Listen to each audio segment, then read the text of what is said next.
오늘 저는 함께 공독한 말씀을 가지고 창조를 회복하는 하나님 나라라는 제목으로 함께 은혜를 나누고자 합니다. 오늘 우리가 그 평안한 마음으로 예배를 드립니다. 날씨도 좋고 우리가 하나님을 찬양하고 하나님 행하신 일들을 기억하면서 특별히 예수 그리스도의 십자가 부활의 역사를 기억하면서 오늘 우리 예배를 이제 찬양으로 이제 열고 시작을 했습니다. 그런데 이 예배 드리는 이 순간에 그런 모든 사람들이 다 평안하느냐? 오늘 그 국제뉴스를 보면 이제 중국이 2025조죠. 그러니까 조항을 발동해서 미국의 보복관세를 물려서 두 나라가 이제 무역 전쟁에 이제 들어간 겁니다. 또 이제 월드컵 하고 있어서 이제 흐린 눈으로 지금 돌리신 분도 있겠지만 이집트 해설자가 그렇죠? 사우디한테 두 나라가 미묘하거든요. 같은 아랍권까지만 세속적 이슬람을 추구하는 그 터키나 이집트와 그 메카를 갖고 있어서 자기들이 원조라고 생각하는 사우디와는 상당히 조금 미묘합니다. 그런데 놀랍게 이집트가 한 골 넣어서 이기고 있다가 역전당해서 2대1로 짐으로써 해설자가 심장마비로 사망합니다. 그러니까 이게 또 지면 또 자살하는 애들이 생기고 콜롬비아 이런 애들 옛날에 에스코바 이게 총으로 죽였잖아요. 그렇죠? 기억했는데 하여튼 예배드리는 이 상황 안에서 또 그 강진의 여고생 사건들이 밝혀지는데 진짜 그 아저씨 지금 요새 그 아빠 친구는 위험한 사람이 있어요. 아빠 친구 저희 집에서도 저희 집사람이 애들한테 교육시키고 아빠 친구가 뭐 화장하면 하지 말라고 그랬더니 제 딸이 아빠 친구 만난 적이 없다고 아빠도 친구가 있는데 지금 이 시간에 병원에 가면 아픈 사람들 또 중환자실에 가면 정말 생사의 기로에 있어서 인공호흡기로 그 연명하고 계신 분들이 있습니다. 세상의 많은 지역에서 전쟁을 여전히 하고 우리에게도 예멘의 난민이 진짜 난민일까? 그 이슬람교도를 우리가 받아들였을 때 이 사회에는 어떤 영향이 있을까? 두려움과 공포 속에서 사람들이 배척한 그런 사건들이 이제 벌어지고 있습니다.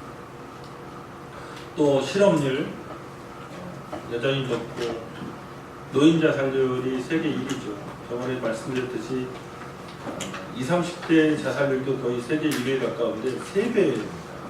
노인 자살률. 또 경기가 좋지 않다고 말하고 중산층은 붕괴된다고 얘기하고 정부가 뭐 추경을 하든 어떤 정책을 내놓든 그것들이 실효성을 발휘하는 데는 상당히 오랜 시간이 걸리거나 아니면 실효성이 없는 것으로 사람들의 마음을 좀 조바심나게 하는 그런 결과들이 있습니다. 어쩌면 우리는 오늘 이 예배 안에서 우리의 문제가 해결되고 우리 안에 평안이 임하고 이 세상이 정말 살기 좋은 세상으로 변화됐으면 좋겠는데 그런 세상을 만나기에는 점차로 오히려 더 어려워지지 않나. 원래 바랬던 어쩌면 수십 년간 기독교인들 살아오면서 얼마나 많이 이 세상이 평화로워지고 이 세상 사람들이 다 물이 바다를 덮은 같이 야훼의 영광을 인정하는 것이 가득하기를 기도했는데 실제의 삶은 기독교가 줄어들고 있고 교회들이 문을 닫고 있는 그런 현실에 우리가 직면해 살아가고 있습니다. 그런데 다시금 생각해야 될 건 오늘 제 설교 제목이 창조를 회복하는 하나님 나라 아닙니까? 이런 죄로 물든 이런 갈등으로 물든 거대한 세력들이 서로 충돌하고 있는 전쟁과 폭력 정말 그 악한 마음들로 사람 여고생을 죽이는 그런 세상 난민이어서 그 수천 킬로를 배를 타고 생사를 걸고 자기 나라를 고향을 떠나는 그런 사람들 이런 세상이 하나님이 만드신 하나님이 원래 계획대로 지으셨던 그 세상의 목적이 아니라는 겁니다. 그런 모습이 아니라는 겁니다. 그 세상 하나님 만드신 세상 안에서 폭력도 없고 저주도 없고 갈등도 없고 사람들이 서로 싸우는 것도 없는 세상, 그것을 하나님 만드셨습니다. 그래서 창세기 2장 1절에서 3절에서 안식일을 하나님이 제정하시면서 그 모든 표정들과 같이 행복하게 쉬셨던 그날, 그것이 예배의 날이었습니다.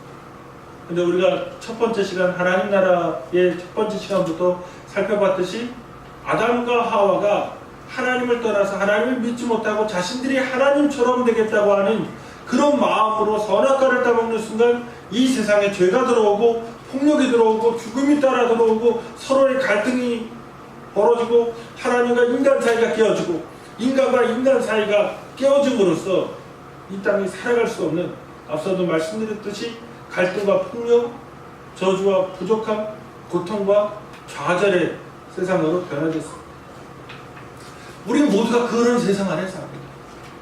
오늘 한번 일주일을 생각해 보시고 자기 자신의 삶을 생각해 보시면, 아니면 오늘 이 시간에 우리가 주일을 맞이하는 그런 마음들을 생각해 보시면 우리의 주일은 어떨까요? 진짜 개운할까요? 아무 문제 없이, 정말 아무 다른 사람과의 관계에서 어그러짐 없이 정말 평안하게 예배드리고 있는가?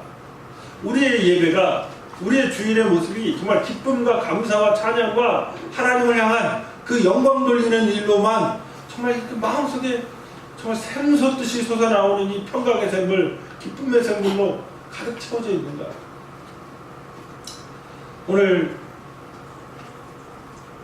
거룩하십니까? 오늘 내 모습이 세상 속에서 하나님의 자녀답게 거룩하십니까? 아니면 용서하셨습니까? 나에게 잘못한 사람, 그 마음속에 그 털어버리고 그 사람이 알지 못해서, 그 사람이 깨닫지 못해서 그런 것이라고 용서하셨습니까? 아니면 신체적으로 혹은 정서적으로 강건하십니까? 혹은 평안하고 행복하십니까? 이제 교회식으로 얘기하면 정말 주님의 제자이십니까? 아니면 성도이십니까?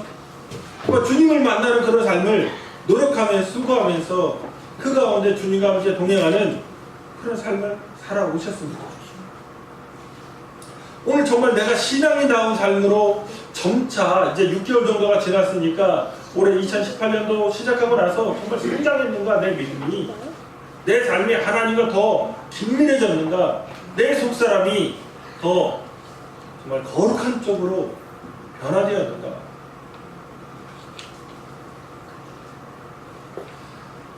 다시금 우리도 이 세상을 살아가면서 이 죄악된 세상의 영향을 받고, 때로는 하나님 없이 살아가고, 하나님 없이 걱정하기도 하고, 하나님 없이 고통과 좌절 속에서 내가 원했던 세상, 내가 원했던 삶, 그것이 아닌 그 다른 삶 안에서 고민하면서 살아가는 것이 어쩌면 우리의 현재에 대한 진단일 수 있습니다. 오늘 본문에서 그 죄악된 세상의 모습 속에, 이 거친 세상의 모습 속에 실패한 한 사람을 주님이 만나십니다. 그럼으로써 주님이 진짜 어떤 삶을 원하시는지, 어떤 세상을 원하시는지, 왜 이 땅에 오셨는지를 보여주십니다. 첫 번째로 보시면 우리가 사는 세상에 진정한 안식은 없다는 겁니다. 제가 이제 최근에 책을 읽고 있는 게 있는데, 신약성서의 교회라는 책입니다. 데니얼 해링턴의 책인데, 이분이 되게 박학하신 분이거든요. 그래서 읽으면서 한 250페이지인데 정독을 하니까 시간이 꽤 걸립니다. 근데 그 중에서 읽다가 어떤 걸 깨달았냐면, 기도입니다. 하나님께 기도하거든요. 그렇죠? 우리는 예수님이 가르쳐 주신 대로 우리의 삶 안에 기도가 응답되기를 원합니다. 그런데 그 기도라는 것에서 이미 무엇이 전제되어 있는가? 하나님 나라가 완전히 임하여 있지 않다는 겁니다. 하나님의 임재가, 하나님의 다스림이 완전하지 않으니까 기도해야 할 수밖에 없죠. 지금 이 현실은 뭐죠? 그렇지 않은 악과 죄악과 시험과 유혹과 가난과 부족함과 근심과 믿음에 대한 이런 도전과 그런 것들을 마주치니까 하나님 이것 좀 해주세요. 하나님 이것 좀 도와주세요. 하나님 이렇게 역사해주세요. 하나님 정말 믿음을 주세요. 그렇게 간구한다. 지금 여기에 하나님이 역사하십니다. 하나님 돌봐주십니다. 그런데 그것이 완벽한 세상은 아니에요. 우리는 나그네와 행인으로서 과정을 지나가고 있는 거죠. 오늘 이 세상을 잘 봐야 돼요. 고린도 교회 성도들 사도 바울이 비난했고 혹은 사도 바울이 그들의 잘못된 신앙을 경계하려고 했던 그 고린도 교회 성도들은 어떤 생각을 가졌냐면 이미 자신들이 방언도 하고 성령의 은사도 받고 교회에 다니니까 우리는 신령했고 우리는 다 구원이 다 이루어져서 이 땅에서 이미 완벽하다고 생각했습니다. 잘못된 신앙이에요. 지금 여기에서 시험에 들 수도 있고 염려할 수도 있고 근심할 수도 있고 죄악된 사람을 만나서 내가 심각한 믿음의 흔들림도 경험할 수 있습니다. 그러기에 늘 깨어서 기도해야 됩니다. 예수님께서 깨어 기도하라고 말씀하셨습니다. 진정한 안식은 없다는 겁니다. 이 땅을 살아갈 때 완벽한 세상은 이미 이루어진 것이 아닙니다. 1절에서 5절에 보면 예수님께서 명절에 유대인의 그 위대한 하나님의 역사를 기념하는 그 절기에 그것도 안식일입니다. 이때 예수님께서 베데스다라고 하는 행각이 있는 곳에 갔는데 거기에 병자들이 아주 그 안식일에 진정으로 쉴 수 있는 사람들인가 쉴 수 없는 사람. 그 마음도 육체도 이미 병들어서 고통당하는 사람들로 그 예루살렘이라고 하는 곳에 병자들이 가득합니다. 여기에 사람들이 기다리는데 천사들이 물을 이렇게 흔들면 일바로 들어가는 첫 번째로 들어가는 사람은 낫는 거죠. 육체 질병을 낫고자 하는 사람들로 가득한 이곳에 그곳 이름을 그런데 그 연못의 행각을 베데스다라고 합니다. 베데스다는 벳은 집이죠. 그러니까 에스다 이게 자비입니다. 자비의 집, 하우스 오브 머시입니다. 여기는 자비로운 하나님의 자비가 임해야 되는 곳입니다. 그 자비를 기다리면서 하나님의 도우심을 기다리면서 많은 병자들이 널브러져 있는 곳입니다. 그런데 오늘 이 38년 된 축복병자가 얘기하는 것은 뭐냐? 가장 먼저 들어가는 사람만 고쳐준다. 그러면서 자기는 누구도 도와주지 않아서 38년째 이 죽병을 달고 살고 있다고 예수님께 말씀을 드리고 있습니다. 엄청나게 중요한데 자기가 일어서서 그 반신불수의 몸을 이끌고 다리를 질르고 손을 흔들면서 걸어갈 때 손가락 아픈 사람, 발목 빈 사람은 빨리 뛰어들어가서 다이빙 해가지고 먼저 낫는 거죠. 병신 중에서도 1등은 살아남는 세상. 여기는 자비의 집이 아닙니다. 여기는 경쟁하는 곳입니다. 부족하니까 다 아프니까 다 뭔가 나아지고 싶은데 그 욕망으로 다 앉아있는데 1등만 살아남았어요. 참혹하고 냉혹한 집. 병신 중에서도 1등만 살아남아요. 아픈 사람 중에서도 제일 안 아픈 사람, 제일 빨리 움직일 수 있는 사람만 살아남을 수 있는 그 장소가 베데스다. 자비를 기대하고 낫기를 기대하고 은혜를 기대하고 왔는데 오히려 상처 입는 거죠. 여기에 38년 된 축복병자. 오늘 예수님과 함께 얘기할 때 독특한 상황이 나옵니다. 뭐냐면 친구도 없습니다. 가족도 없습니다.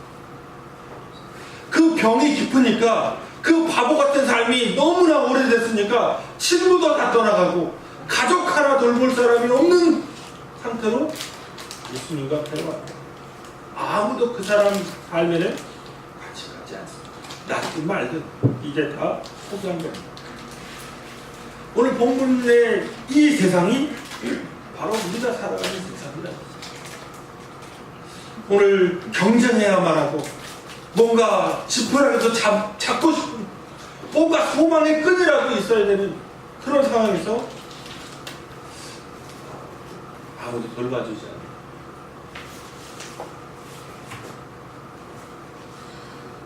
안식일인데, 명절인데 더 이상 안식할 수 없는 상황을, 그게 세상임을 주님께서 보여주시고, 두 번째로, 그런데 이 병든 세상에서 예수님의 긍휼이 여기십니다. 그래서 고통받는 사람들을 치유해 주시고, 예수님은 병든 세상에 들어오셔서 병든 세상에 있는 사람들이 사는 곳으로 가셔서 그들을 치유해 주시고, 오늘 6절에 보시면 예수님께서 이 사람을 만나시는데, 예수께서 그 누운 것을 보시고 병이 벌써 오래된 줄 아시고 이럴 때 내가 낫고자 하느냐 물으십니다. 그런데 예수님 사역이 바쁘셨는데 굳이 이 연못과 또 병든 사람 가득한 곳에 가실 이유가 없거든요. 그런데 예수님은 그 연못에 가시고, 이게 예수님의 지금 연못이죠. 예수님은 병든 자들, 그 고통당하는 자들, 그 실패했다고 하는 사람들, 그 속으로 친히 들어가시고, 그런데 예수님이 고쳐주시는데 재미있는 건 이 38년 된 중풍병자의 경건성과 종교성과 전혀 상관이 없습니다. 이 사람이 기도 많이 했다는 얘기도 없습니다. 이 사람이 뭔가 의가 있고 믿음이 있었다는 그런 얘기도 없습니다. 오직 예수님께서 이 사람을 불쌍히 여기시고, 복음서에 예수님께서 질병을 고치시거나 혹은 죽은 사람을 살리셨을 때 9차례 쓰인 단어가 있습니다. 긍휼히 여기셨다, 혹은 민망히 여기셨다라고 번역된 스플랑크니조마입니다. 스플랑크니조마, 내장이 비틀립니다. 그 사람을 향한 사랑. 그러면서 예수님께서 그에게 말씀하십니다. 내가 낫고자 하느냐? 아니, 병든 사람이 낫고자 하는 건 당연한 거죠. 그런데 다 의도가 있습니다.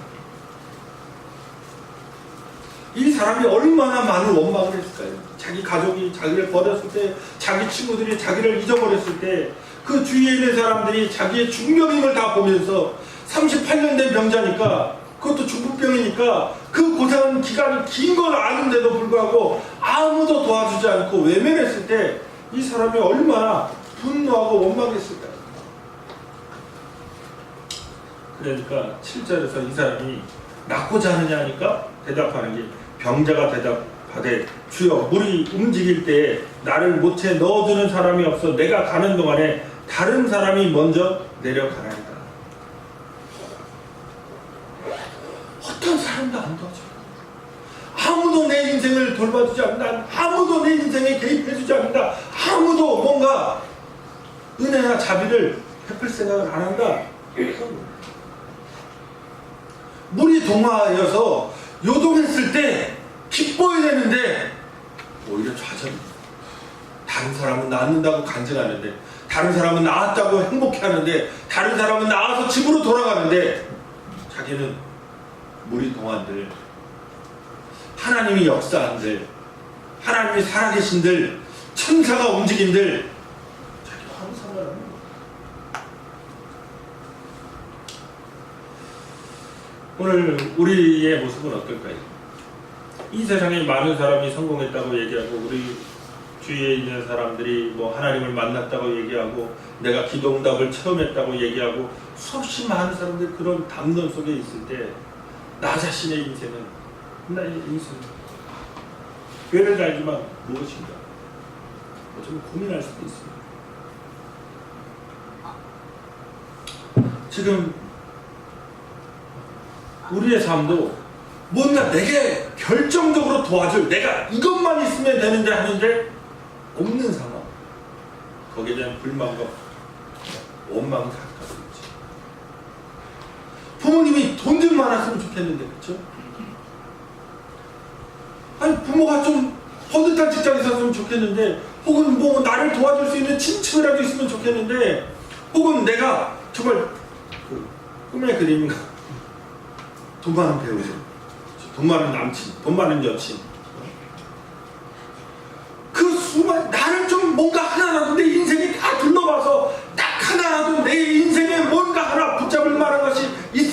좋겠는데 그것 하나 주어지지 않습니다. 그러면서 오히려 경쟁하고 그 경쟁 속에서 밀려날 때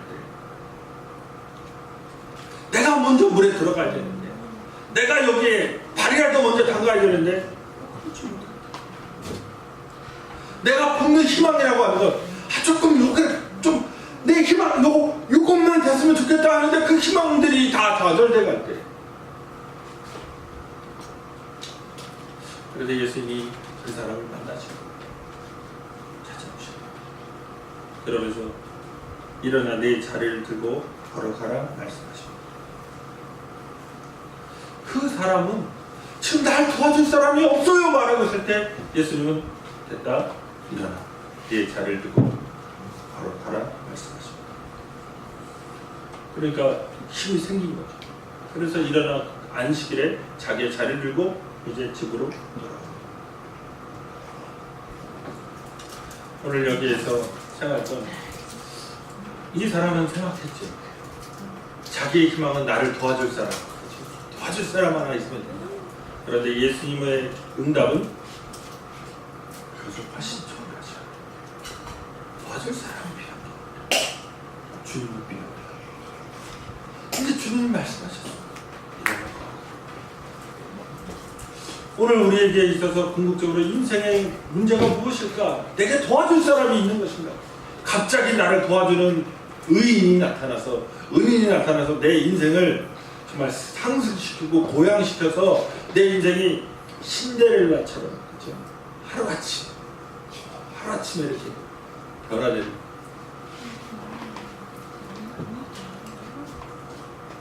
예수님 말씀하시는 것은 우리가 고민하는 외모나 혹은 학력이나 가정의 배경이나 경제력이나 이런 것들을 초월하죠. 그런 게 문제가 아니라 결정적인 문제는 주님을 만나는 것. 다시금 우리의 희망 도와줄 사람이 있었으면 좋겠다. 내가 의지할 물질이 있었으면 좋겠다. 내가 의지할 좋은 회사 상사 주위의 사람이 있었으면 좋겠다. 그 희망 이 38년 축구병자에게는 날 도와줄 사람이 있었으면 좋겠다 라고 하는 희망 그대로 하나님이 응답하지 않으신다면 오히려 초월하시고 그 희망을 날려버리시고 도와줄 사람을 보내신 게 아닙니다. 주님은 그 사람을 그런데 치유하시고 하나님의 방법으로 치유하시고 하나님을 만날 때 하나님 앞에 내가 설 때 내 안에 존재가 달라집니다. 세 번째로 주님이 이 안식일에 병을 고치신 것은 무엇을 보여주신 것이냐? 오늘 설교 제목대로 창조된 그대로를 회복시키시는 것. 진정한 의미, 예수님의 기적의 진정한 의미는 무엇이냐? 창조된 그대로, 지으신 그대로 회복시키시는 것. 오늘 본문에서 그 특별한 날, 이날이 안식일이었다고 말합니다.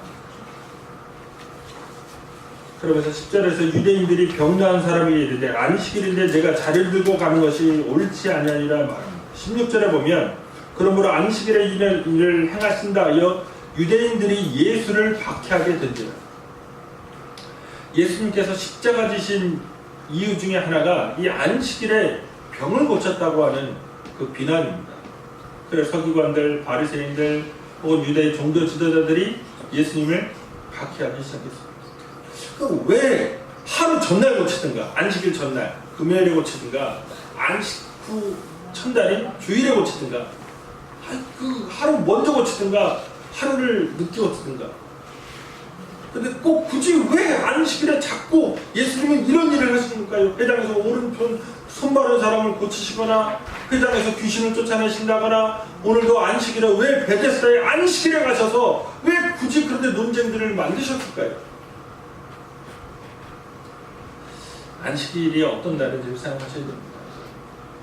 하나님이 창조하셨는데 아름답게 보시기에 좋게 창조하시고 우리 자신의 존재를 하나님이 있는 그대로 좋게 아름답게 창조하셨습니다. 그런데 이 죄악된 세상에 살면서 심지어 우리도 죄를 지어가면서 그 죄의 결과들 그 죄인들 속에 살아가면서 하나님의 형상의 아름다움을 상실해요. 그래서 서로 싸우고 다투고, 다 스스로 하나님처럼 된 사람들, 다 주관이 있어요. 다 감정이 있고, 다 의지가 있고, 서로 양보하지 않습니다.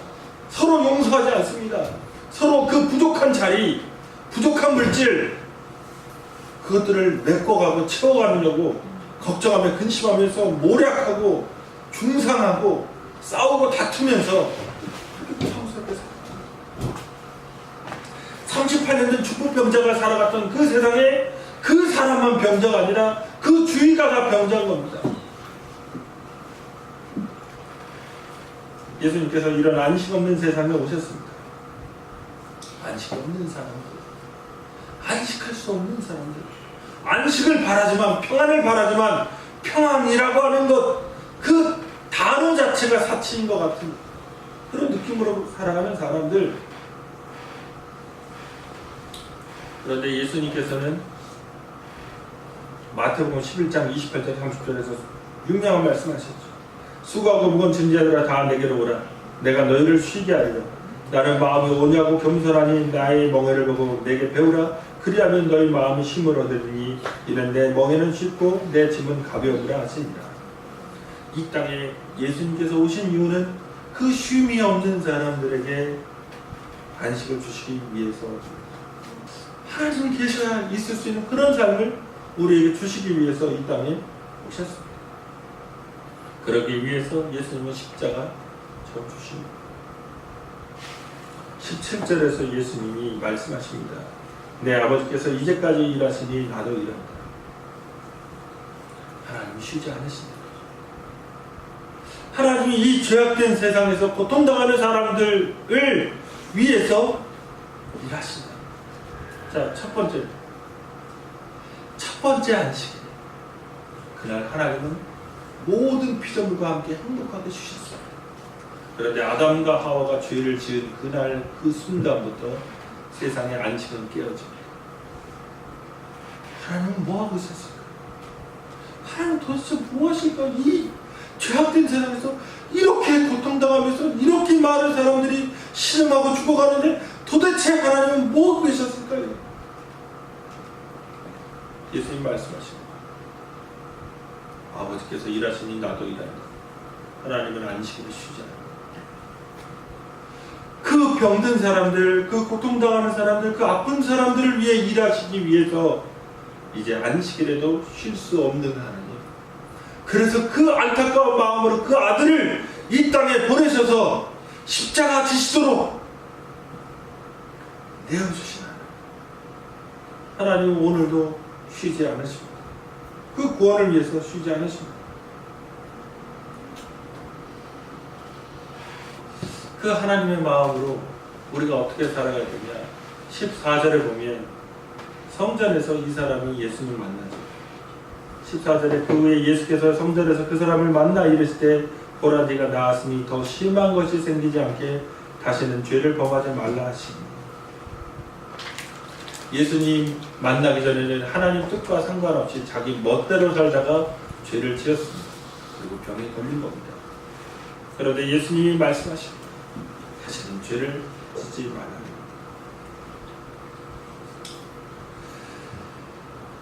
그 병보다 더 중요한 질병이 있는 거죠.